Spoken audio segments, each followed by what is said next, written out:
నా ఉద్దేశం ఏంటంటే ఈ ప్రెస్ మీట్ యొక్క ఉద్దేశం ఏంటంటే మా ఇంటి ఆడపడుచులు వైఎస్ కుటుంబ ఆడపడుచులు మా కుటుంబ గౌరవాన్ని రోడ్డు మీదకి వేస్తున్నారండి. నేను కూడా ఆ ఇంటి ఆడపడుచునే కాబట్టి I have to defend my family. నా ఫ్యామిలీని ఇంత అన్యాయంగా ఇట్లా మాట్లాడుతుంటే భరించలేకపోతున్నామండి. నిన్న రాత్రి నేను ఒక వీడియో చూస్తా ఉన్నాను, వీడియో క్లిప్పింగ్ ఫ్రమ్ పులివెందుల. అక్కడ మా షర్మిలమ్మ కొంగు పట్టుకొని ఓట్స్ అడుగుతుందండి. పాలిటిక్స్లో సెంటిమెంటు ఈ కొంగులు పట్టుకొని అడగడం వల్ల గెలవగలిగితే మరి లీడర్షిప్ క్వాలిటీ ఎక్కడుందండి? అక్కడ మాటకు ముందు వైఎస్ రాజశేఖర రెడ్డి కుమార్తెనో అంటుంది. రాజశేఖర రెడ్డి అన్న ఉంటే కన్నా ఇలాగ చేసేవాడా? ఒక లీడర్కు ఉండాల్సిన లక్షణాలు ఏమున్నాయండి? అనవసరంగా అవినాష్ని దినమంతా హత్య చేసినాడు అని చూసినారా వాళ్ళు హత్య చేసినట్లు?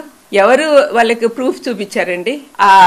ఎవరైతే హత్య చేశాడో వాడేమో బయట తిరుగుతున్నాడు. వాడు చెప్పిన మాటలు నమ్మి వీళ్ళు డిసైడ్ చేసేస్తారా? వాళ్ళేనా డిసైడ్ చేసేవాళ్ళు? మరి జడ్జిలు కోర్టులు ఎందుకండి?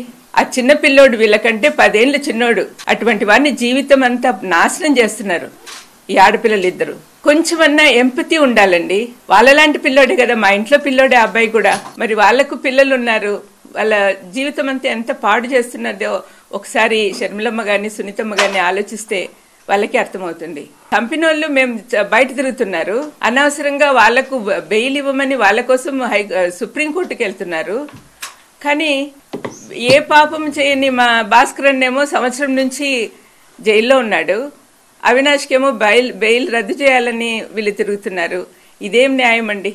మరి మా ఇంట్లో పాప ఇట్లా తయారైందంటే చాలా బాధగా ఉంది. పులివెందుల్లో రాజశేఖరన్న వివేకమన్న ఫ్యాక్షనిజం ఉండకూడదని చెప్పి మా నాన్న ఉన్నప్పటి నుంచే మొదలు పెట్టారు. ఫ్యాక్షనిజం ఉండకూడదని. నాన్నని చంపినప్పుడు కూడా ఏమీ యాక్షన్ తీసుకోవద్దని మా అమ్మ అందరినీ కోరింది. అట్లా కామ్గా జరిగిపోతా ఉంది. ఇటువంటి సమయంలో రాత్రి ఆమె అక్కడ వెళ్ళినప్పుడు ఎంత అల్లకల్లోలం, వాళ్ళు కార్యకర్తలు వీళ్ళని కొట్టుకోవడము, రాళ్ళు వేసుకోవడం ఎన్ని న్యాయంగా ఉన్నాయండి?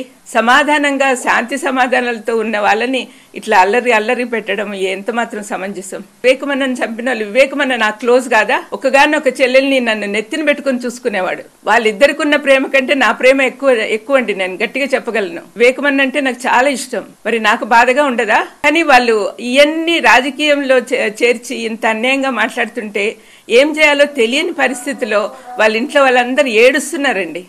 ఇవన్నీ కూడా అండి దయచేసి వాళ్ళు చూస్తే, ఆ అమ్మాయిలారా మేనత్తగా చెప్తున్నా, దయచేసి మీరు మారండి. ఇప్పటికైనా నోరు మూసుకోండి. This is not correct. రాష్ట్రాన్ని పాడు చేస్తున్నారు. జగన్ ప్రభుత్వంలో పేదలందరికీ సంక్షేమాలు అందుతున్నాయి, ఎంత హ్యాపీగా ఉన్నారో నేను చూస్తున్నా. మరి వాళ్ళ అటువంటి ప్రభుత్వాన్ని పడగొట్టాలని మీరు ప్రయత్నం చేస్తున్నారే, మీకు అసలు కరుణ జాలి ఏం లేదా? మీరే ఆలోచించుకోండి. కానీ మీరు చేసేది మాత్రం చాలా తప్పమ్మా.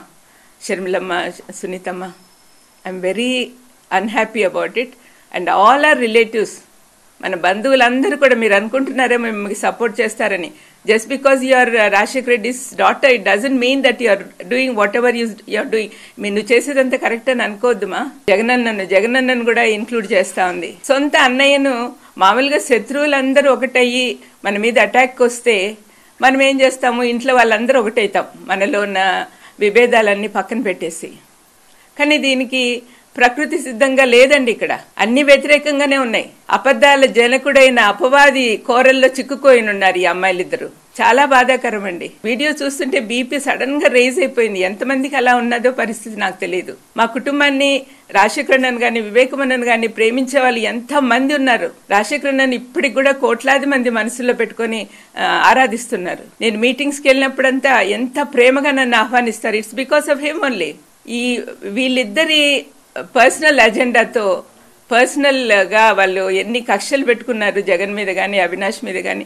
దీనివల్ల ఏమవుతుంది? రాష్ట్రం అంతా అల్లకల్లోలం అయిపోతా ఉంది.